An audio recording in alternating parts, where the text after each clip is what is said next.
Sveiki visi Aldžio pamokėlių žiūrėtojai. Oi, čia nežiūrėkit į Skype'ą. Taip, dabar aš norėsiu jūs išmokyti, kaip ant Windows Vista arba Windows 7 pasidaryti Microphone Boostą. Prisimenat ant tą video iš Windows XP. Na, o dabar paimkim, parodysiu, kaip jau reikia daryti. Taigi, atsidarom startą, spaudžiam šitą mėlyną mygtuką, kuris gražiai labai atrodo ant Windows 7. Tada spaudžiam Control Panel.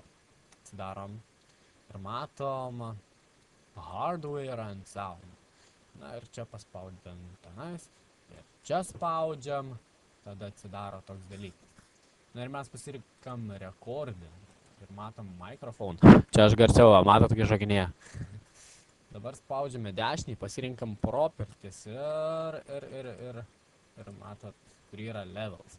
Taigi čia rodo Microphone, tarkim garsas, žiūrėkit, kai aš šneku, kai tyla, garsėja.